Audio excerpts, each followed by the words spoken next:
Bonjour à tous, nous nous retrouvons aujourd'hui pour l'interprétation de la pleine lune du Scorpion qui se produira ce vendredi 15 novembre à 22h27 heure de Paris. Une pleine lune se produit lorsque la lune fait face au soleil. Elle est opposée à lui et nous pouvons l'observer dans le ciel puisque la lune à ce moment-là est très lumineuse et elle est visible de manière parfaitement ronde. C'est un moment propice pour une prise de conscience ou l'aboutissement d'une réflexion ou encore d'un projet. C'est une période très forte énergétiquement, c'est pourquoi parfois certaines personnes ont du mal à dormir les nuits de pleine lune. Pour cette pleine lune, le soleil se situera dans le signe du Scorpion, signe de la transformation et du détachement, et la lune qui lui fait face à cette période se situera dans le signe du Taureau, signe en lien avec la valeur matérielle, ou plus largement des valeurs du cœur, ou encore de la fidélité, de la sincérité. Une pleine lune en Scorpion est toujours une période reliée au principe de détachement. Et la particularité de cette pleine lune 2024, c'est qu'elle est en conjonction avec la planète Uranus, planète de la liberté et du futur, de l'originalité et de la pensée spirituelle. Elle est aussi en lien d'harmonie avec la planète Pluton, planète de la transformation et de la renaissance, qui est aussi l'un des deux maîtres de cette pleine lune en Scorpion. En effet, le signe du Scorpion est maîtrisé par deux planètes qui sont respectivement la planète Pluton, comme on vient de le voir, et la planète Mars, planète de l'action et de l'énergie. Donc la particularité de cette pleine lune est qu'elle est très reliée avec la notion de futur. En effet, la conjonction avec la planète Uranus nous invite à élever notre pensée vers le futur que l'on veut voir advenir prochainement. Nous voyons bien qu'actuellement, la situation en France ou même mondiale est extrêmement tendue.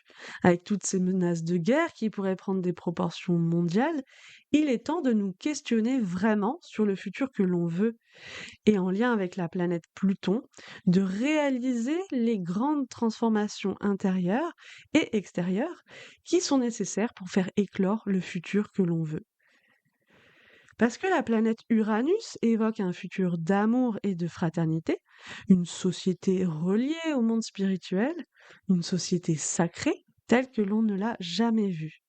Alors, si c'est bien cette nouvelle société qu'appelle notre cœur, il faudra bien changer totalement notre mode de vie, totalement nos attachements à cette société actuelle qui, qui repose essentiellement sur l'agressivité, le mensonge, la manipulation de l'information, de l'opinion publique ou le matérialisme encore. Et c'est logique que cette pleine lune soit reliée avec la planète Pluton, l'une des maîtresses de cette pleine lune en Scorpion, puisqu'elle nous exhorte à réaliser ces détachements profonds avec la société actuelle qui nous a bien rendu dépendantes d'elle à différents niveaux, que ce soit affectif ou matériel. Et la planète Uranus est donc en conjonction avec la Lune, et celle-ci, elle est reliée à la matrice, c'est-à-dire à la société actuelle, ou encore à l'influence collective. Donc en conjonction, elle nous invite à reprendre notre vraie liberté, à reprendre notre indépendance, pour ne pas nous laisser happer, influencer par la majorité, pour s'extraire de cette puissante machine, si vous me permettez l'expression.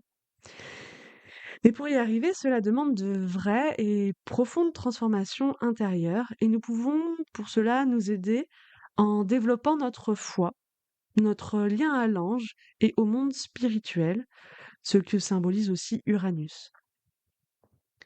Elle nous invite à une élévation de notre pensée vers plus haut, parce que ce lien semble indispensable pour arriver à de telles transformations, qui sont bien entendu, sont avant tout individuelles.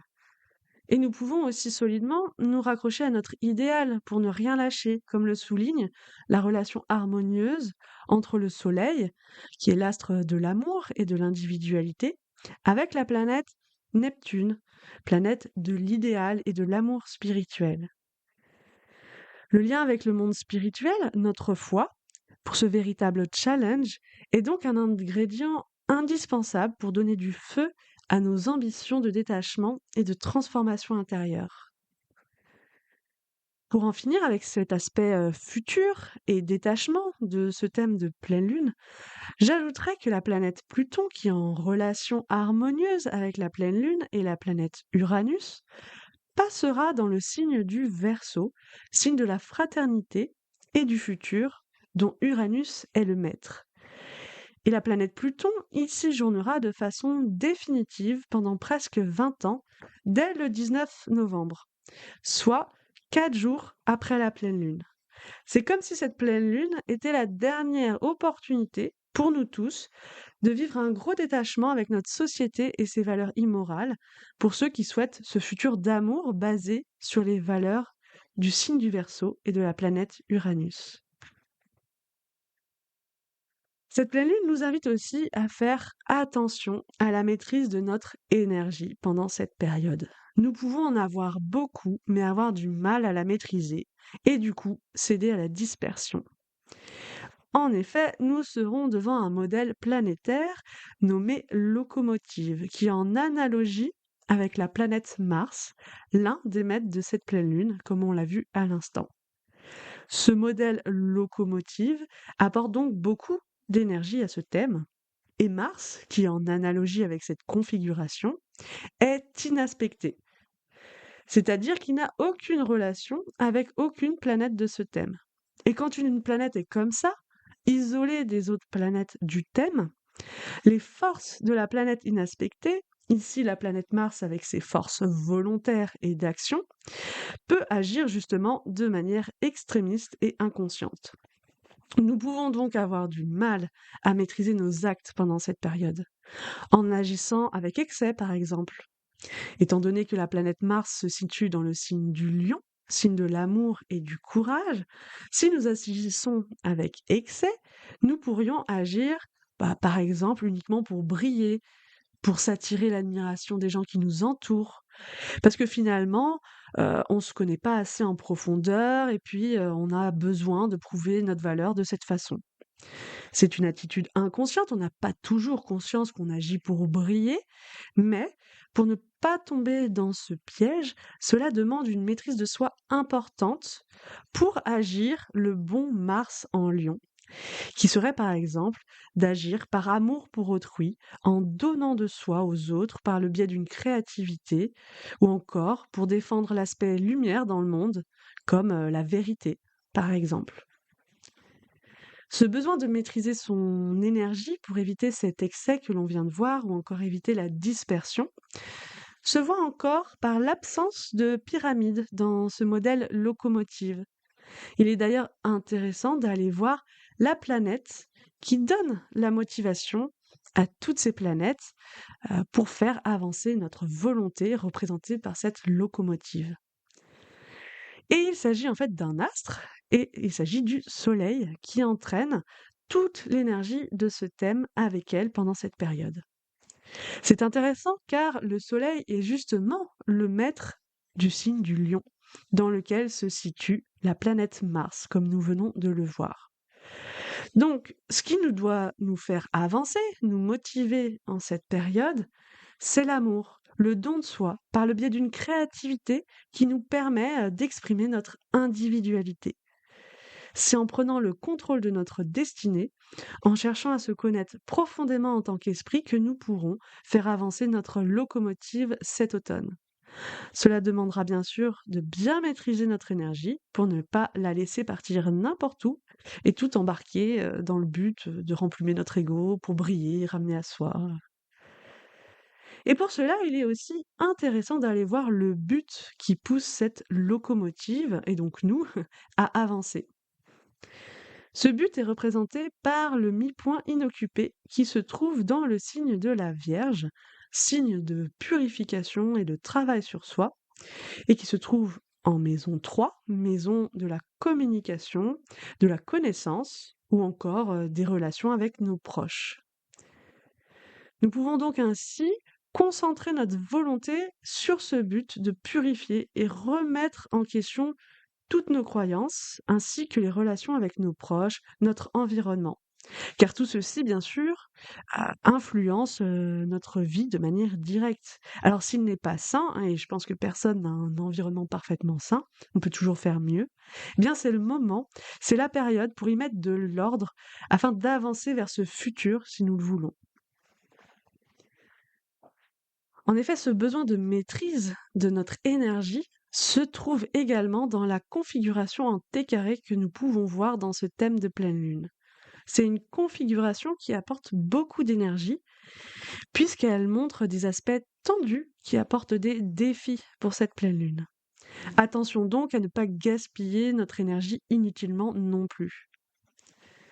Et ce T carré se situe donc dans des signes de mode mutable, c'est-à-dire des signes en lien avec la pensée et donc en analogie avec la planète Mercure, planète de la pensée et de la communication. Cela nous montre que l'un des défis de cette pleine lune se situe au niveau de notre pensée et va dans le sens de faire des efforts pour approfondir la connaissance que l'on a de soi, de son identité profonde. Pour éviter la dispersion, encore une fois, et l'instabilité, nous devons nous trouver un but, une mission pour nous concentrer.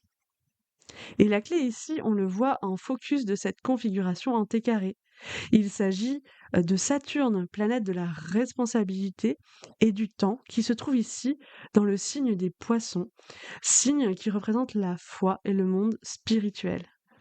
Si on exprime positivement cette focus avec Saturne en Poisson, alors ce sera de s'atteler à bâtir, à solidifier notre foi, notre vie intérieure, de construire notre vie autour de valeurs éternelles et spirituelles. On peut donc bien imaginer que l'on peut y arriver qu'en se concentrant. Cela demande beaucoup d'efforts, mais que cela nous aidera dans nos efforts justement de détachement par rapport à la société actuelle pour laisser une chance à un futur de bien, un futur fraternel, d'éclore un jour. Et pour cela, je vous conseille la pratique de la méditation créatrice créée par Pierre Lassalle. Pour la découvrir et la pratiquer, je vous conseille la lecture de son ouvrage La vie spirituelle, que vous trouverez aux éditions Terre de Lumière, et aussi d'expérimenter l'un des CD de méditation que propose cette maison d'édition sur leur site internet pour la mettre en pratique. Pour conclure, cette pleine lune nous invite à un grand détachement et à de profondes remises en question sur notre mode de vie, sur ce que l'on veut pour notre futur. Si nous voulons ce futur que représente la planète Uranus et le signe du Verseau, un futur fraternel et d'amour, même s'il nous paraît très loin aujourd'hui au vu de notre société actuelle, il est possible avec ces efforts de profond détachement avec la matrice. Pour y arriver, cela nous demandera de changer notre environnement proche pour qu'il corresponde davantage à ce que l'on veut pour notre futur et ne pas sombrer avec la société actuelle. Cela nous demandera aussi des efforts de maîtrise de notre énergie et de concentration afin de ne pas nous disperser et passer à côté de ce défi de pleine lune. Et la motivation pour réaliser cet exploit héroïque de détachement et de transformation, c'est bien évidemment de se rappeler notre idéal et de consolider notre foi. Je vous remercie pour votre écoute. Je reste disponible si vous avez besoin d'éclaircissements sur les propos de cette interprétation de pleine lune ou si vous avez des questions sur l'astrologie. Pour ceux qui vivent dans les Côtes d'Armor, je serai présente tous les jeudis matins au marché hebdomadaire de Lamballe où j'exposerai des bougies à la cire d'olive et où vous pourrez aussi parler avec moi d'astrologie. En attendant de se retrouver pour la prochaine pleine lune du Sagittaire le dimanche 15 décembre, je vous souhaite de courageux combats intérieurs. À bientôt!